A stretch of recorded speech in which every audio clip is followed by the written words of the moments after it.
Oh, good morning, guys.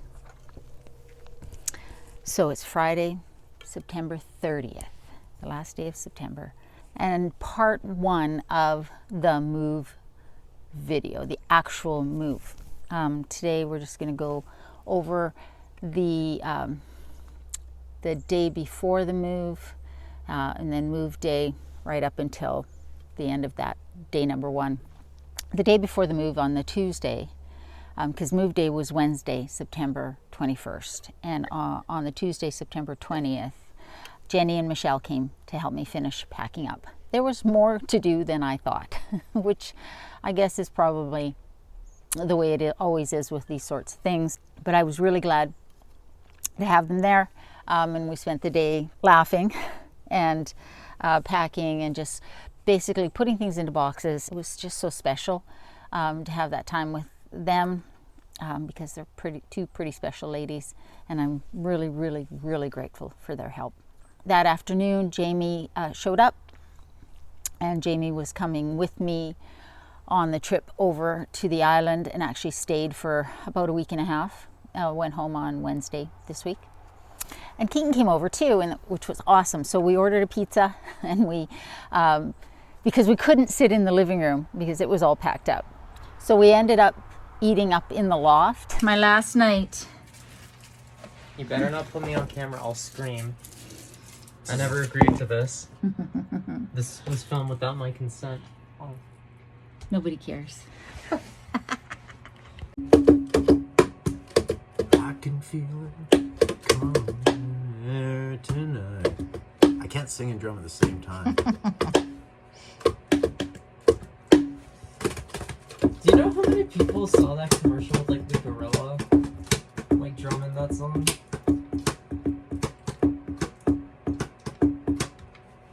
To have that one last night with my kids together was awesome. It was really hard to say goodbye to Keaton. My movers, A&N Transport, Andrew and Noemi, were scheduled to show up just after around 7 o'clock on Wednesday morning. I was up early. I was up by 6 and got Jamie up, and because I really wanted to get Sophie into the van before anybody showed up and there was a lot of noise, because I knew then I would never catch her in the house. So I got up and got Jamie up just so that they could get ready and we could get Sophie in the van. But we got her into the van with some food and water and her litter box, and Jamie stayed in the van with her. Hi. Are you van cat now?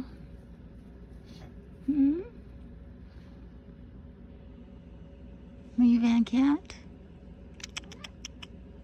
You're not happy, are you? Nope, not at all.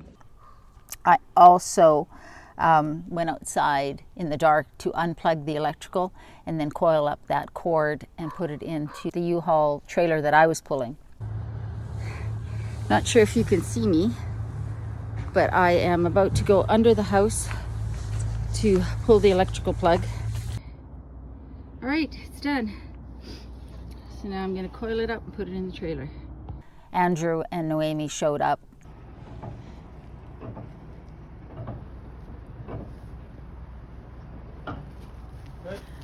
Yeah. Yeah. Perfect. You got pieces, love? Perfect. Keep coming.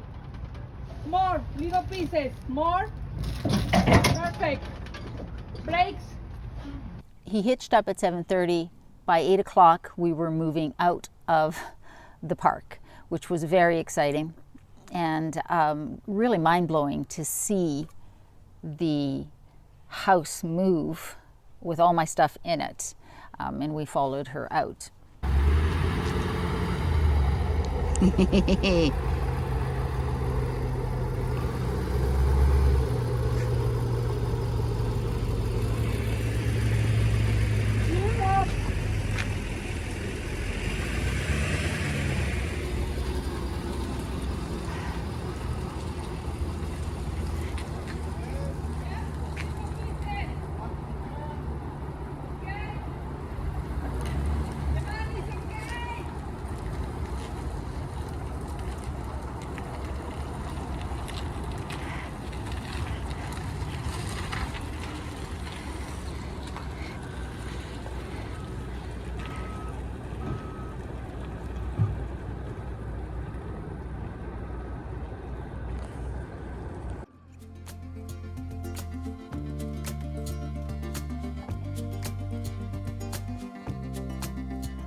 there was some excitement during the move.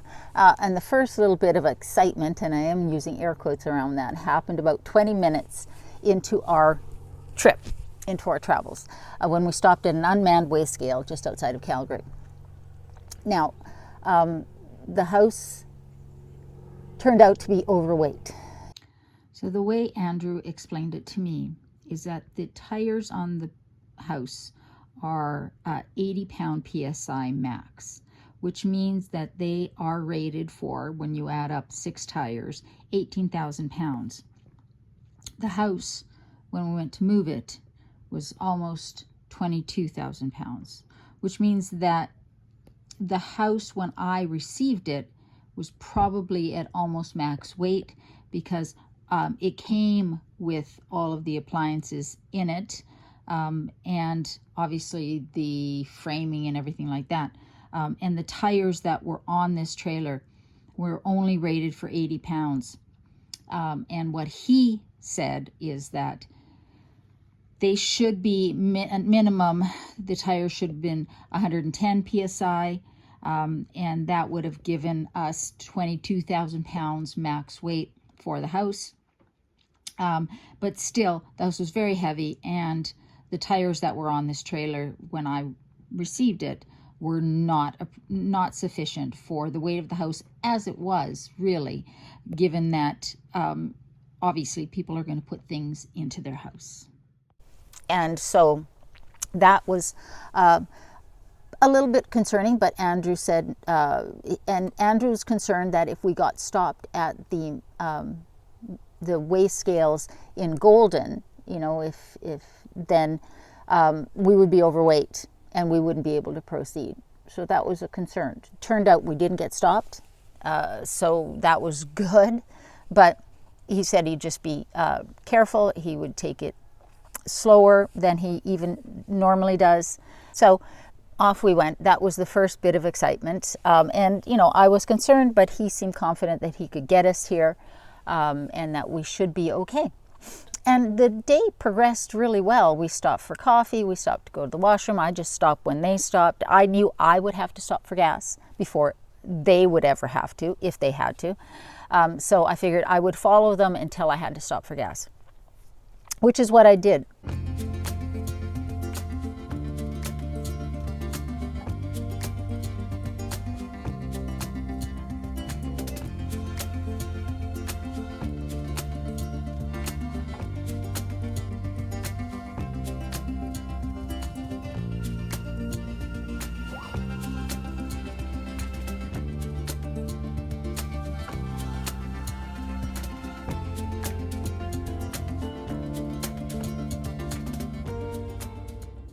The trip actually went really well as far as Sophie goes. For those of you who are wondering how Sophie did, the first couple of hours she was very nervous and she yowled and meowed. She kept wanting to get up on my lap, but I was driving and I couldn't have her do that.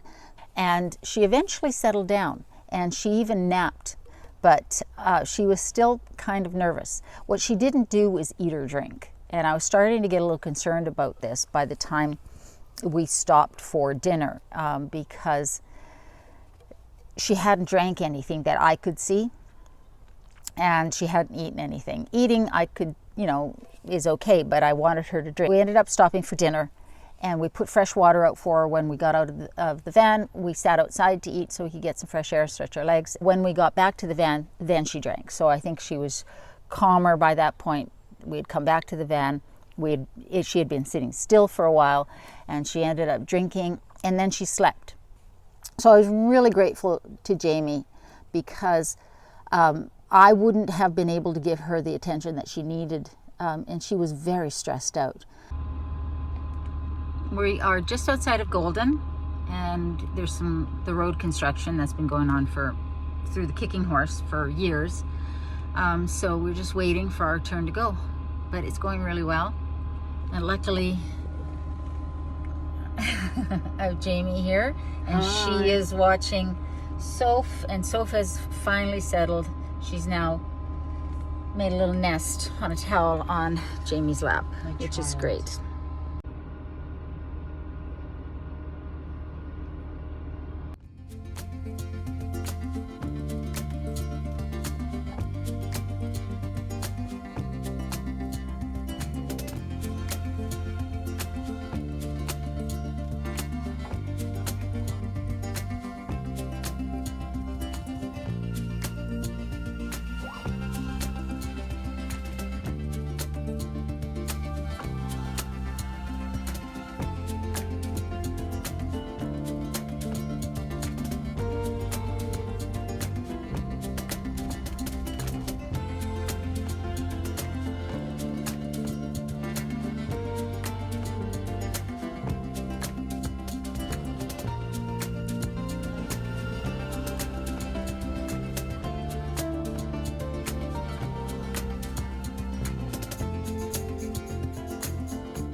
we went through the Kicking Horse. We had been through the Kicking Horse Pass, which was open. All of the roads were open. There was a little bit of construction, but not much. So we ended up driving all the way to Langford that night. And I was just an hour out of Langford when I got a call from Andrew that the house had blown a tire. This tire right here. Andrew was 15 minutes outside of Chilliwack. He was going to be able to, he was just going to limp into town to the Cal Tire. The Cal Tire in Chilliwack had a 24-hour emergency tire service. And so as long as they had our tire, then we should be good. So they were going to limp in and get the tire changed. And I told them that I would be there too. So I ended up catching up with them just as they were about 5 minutes from Cal Tire. They were already in Chilliwack. And then shortly after, the Cal Tire guy showed up.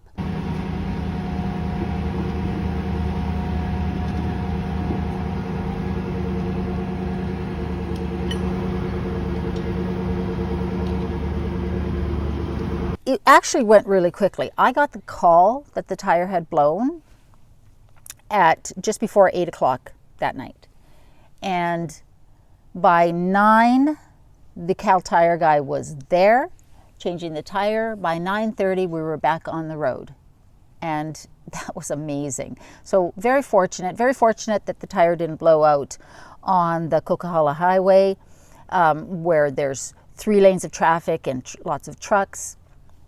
They were just outside of Chilliwack, so able to just sort of limp along and go right into town. Cal Tire had a tire. So off we continued from Chilliwack to Langford, where we were going to spend the night. Andrew and Noemi had a hotel room at the Best Western there, and I parked the van right beside the house, and Jamie and I spent the night in the van. We had a 7:45 ferry the next morning, so we ended up going to bed fairly early with a lot of relief. I think the day actually went really well. The house moved really well. Andrew really took it easy. We did have the tire blowout. It was a long day of driving, a very long day of driving. Given that we pulled out of Calgary just before 8 o'clock on Wednesday morning, getting to the hotel at about 9:30, 9:45, that was a very long day of driving.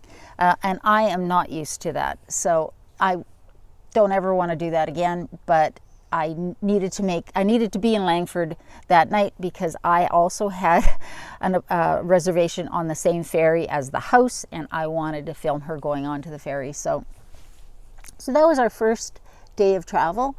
It was stressful, but good, and I felt really grateful that I had a mover that I could trust, someone who has tons of experience moving big things.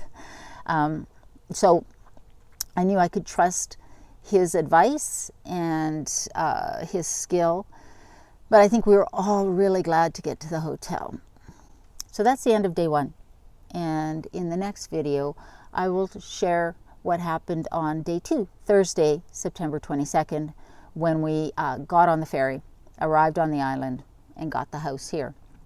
That day, I would say, is probably the most stressful day I've had in my life. And I've been through some things because, well, you'll just have to tune in to see why.